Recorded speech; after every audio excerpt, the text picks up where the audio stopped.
this is exercise 1, 1v1. So the rules for this are the attackers can only score in the end zone.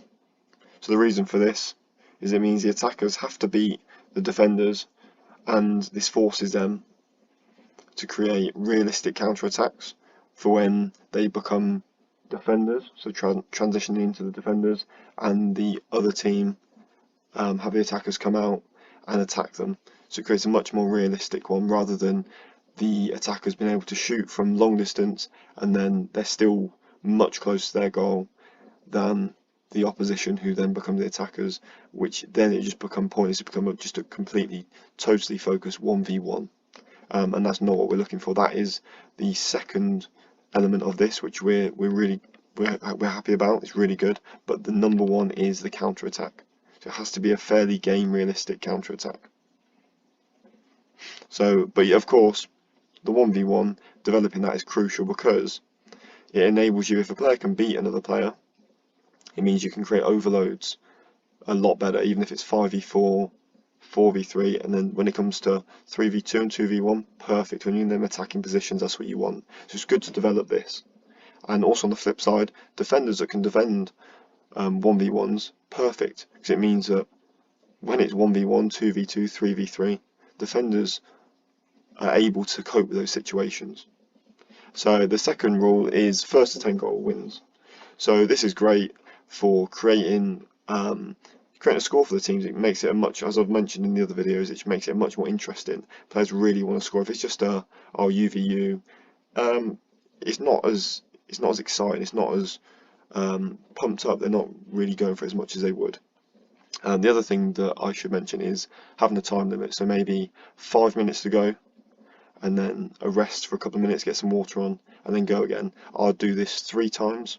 So 15 minutes for this one is perfect, after a good warm up, a rondo possibly, so the players are all warmed up, and a little bit of sprinting so that they're ready for this, because you don't want this to be the first time they sprint. You want them to do a bit of training before, where they've been sprinting a little bit, so they're ready for this. Because the last thing you want is injuries to come from something like this, and it is quite an explosive exercise. So the player development on this exercise is increased transition speed from attack to defence and defence to attack. So it's really focusing on both, and it's just trying to reduce the time it takes for the players to recognise and react.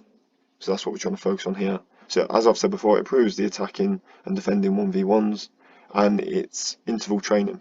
So this is a great way to get interval training into the players without them really noticing, because they're going to be so involved in trying to get to them 10 that they're not going to notice it as much.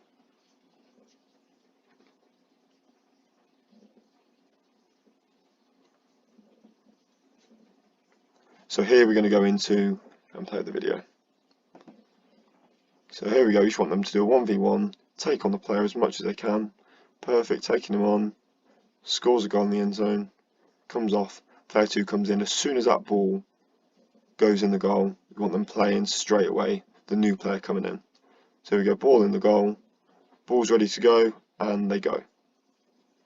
We'd make it really obvious to the players, the coach needs to be on this and saying, as soon as that ball either goes in the goal they score or is out of play, the player who is the attacker coming in needs to go straight away. So then they can force that player who's just attacked, transitioning to defence, to really react even quicker. And you want to really get it going. And if the training is really flowing and going really well, you could even say they can cheat a little bit.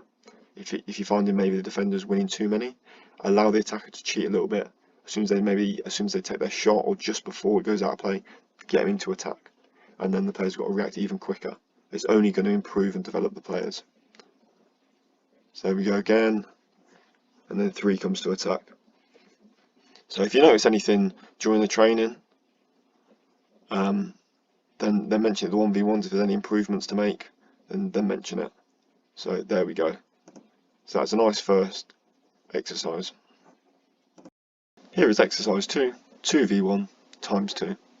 So the 2 attackers are the 1 defender per section. So each defender, you're only allowed 1 of them in each of the halves. They can't go into the other half. So that is the first rule. The second rule is the attacking team have 10 seconds per attack to score or shoot, or the next players are on. This will increase intensity and ensure that the level is really fast paced, which is obviously what we're looking for in order to counter-attack effectively in the games. The training session needs to really be at the same intensity that it would be in the games, or higher. Going lower is just not going to be what you want. So the focus on the player development in this training session is transitioning again from attack to defence and defence to attack, as obviously this is the most crucial part. And obviously we're probably leaning more towards the attacking aspect of it, but the defending is equally as important and equally as prominent in these videos.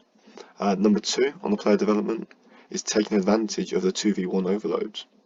So it's important that when players are in these positions, they're making the most of it, because players are going to be out of position.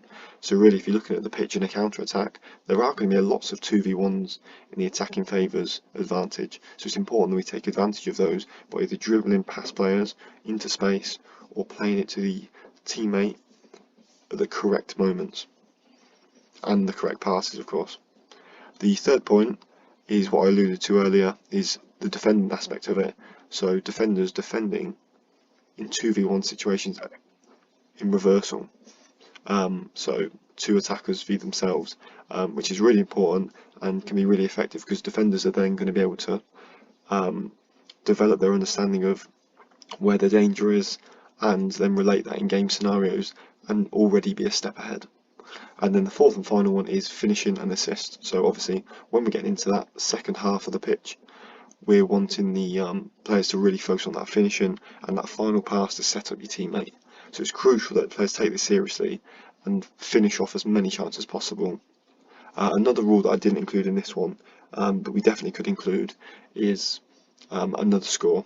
So first to 10, first to 15, or see how it's going. If they're struggling to score, then lower it, or maybe make the pitch a little bit bigger, give them a bit more space to attack. There's different dynamics you can change to it, and I feel that it's better to let the coaches take the tactics or the training sessions that I'm giving and use that the way they need to.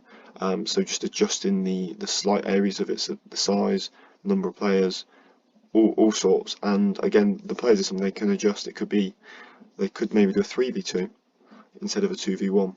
I'll make it a little bit harder, and it will make it a little bit more game realistic. So there's plenty that can be done with it. Right, so here we will we'll get moving and we'll watch the video and show how the training is played out. So here, attacking player taking them wide, passes across, continues his movement, which is crucial, never to stop, to keep moving. That's a crucial part of the counter-attack. Once you've played that forward pass, it's important that the coach really focus on players that they need to keep moving. They need to then become another option. Because if in the counter-attack, if you play the ball and leave it and just let the other teammate try and take the ball and score themselves, it's not a counter-attack, it's just going to be a 1v1. So it's crucial that they keep moving and offer support. So here, number 2 passes to number 1, playing onside, and if you finish it off.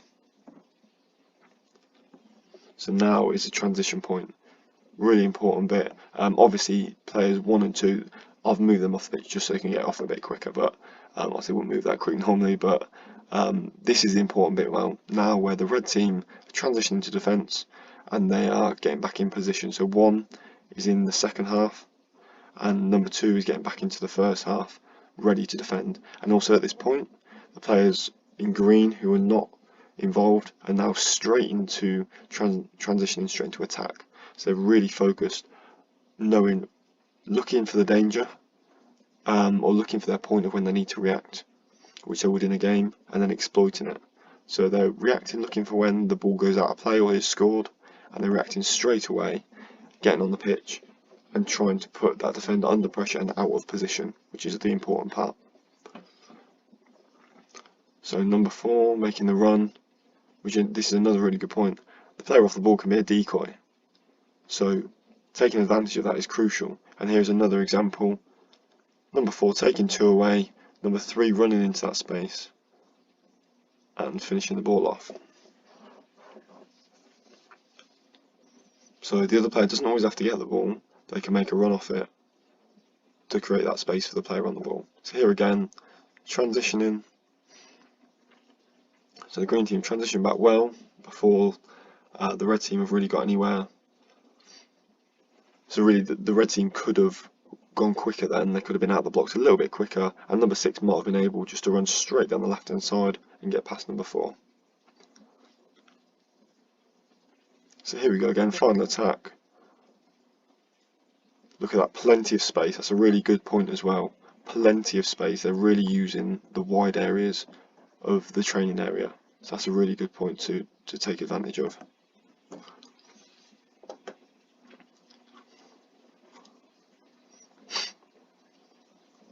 Yeah, 6 is finding it really hard to commit.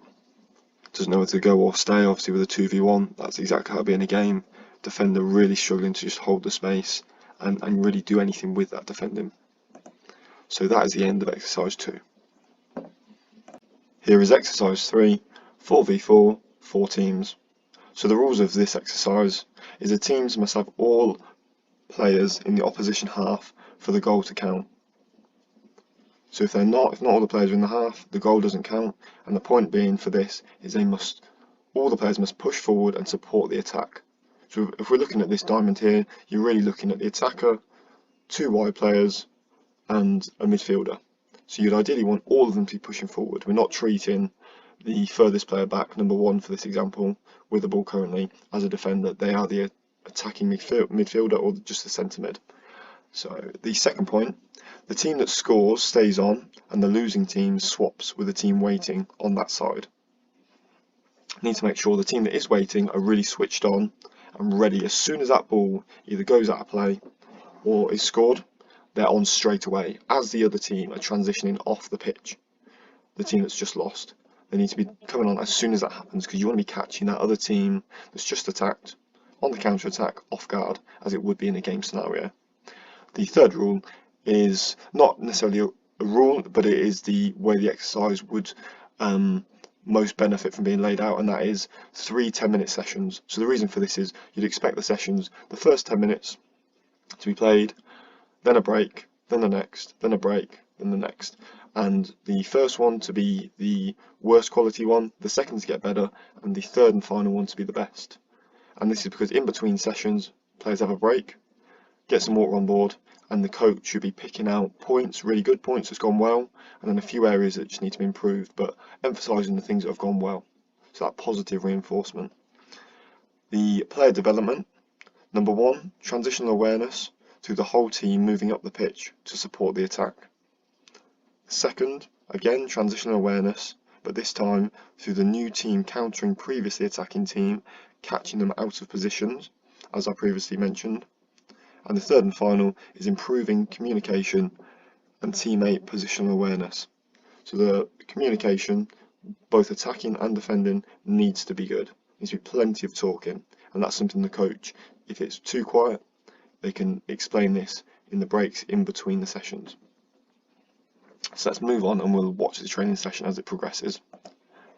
So we want to be seeing a good bit of build-up play, but it needs to be quick and decisive. We want an aggressive build-up play. We don't want to be holding on the ball too much.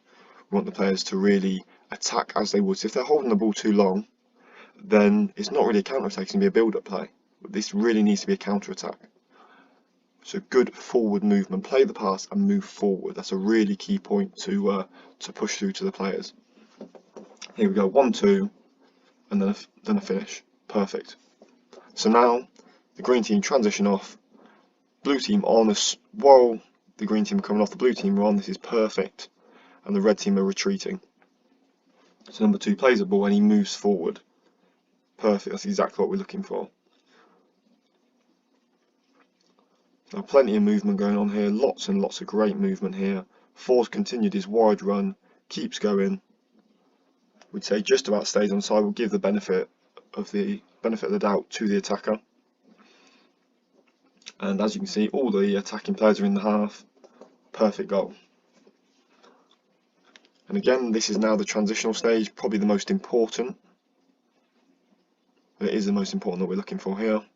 So the purple team pushing forwards, trying to catch the opposition off guard. So here's a really good, if we look at it here, the defending team, the blue team, they're all over the place, which is what would happen in a counter-attack. Number 1 and 2 are actually keeping quite a fairly good line here. 3 and 4 are spread out, different lines as they would be in a game. And this is the style we want to be attacking them in. If it's a standard, a solid 2 and a 2, bank of 2 and a 2, it's going to be harder to break down. So we'll play this along, and look at this, aggressive pass forward, great ball, sees the run, plays it. A little bit slow pushing out, but the pass is great. Now, number 4 goes and finishes it off. However, the point here is, and the coach needs to be aware of this and really active in the training session, it's not a goal, it doesn't count, because the 2 players are not in the attacking half. So this wouldn't count.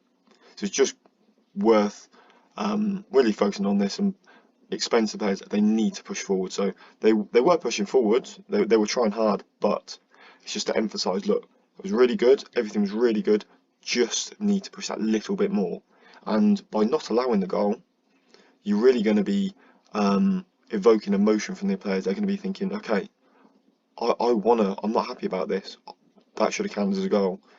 And then next time, it's going to be conscious and subconscious. They're going to remember it, and they're going to really make sure they push forwards. And if anyone reacts, say, badly to it, and sort of negatively, then it's just making sure the coach finds a positive way to get the best out of those players, because not every player is going to respond well to the same type of information, the same way the coach explains it. So just finding that nice balance between the different players and different personalities in the team. So that's the end of exercise 3. Thanks again for watching The Big Footballer's Brain. Please like and subscribe for more content on tactical analysis.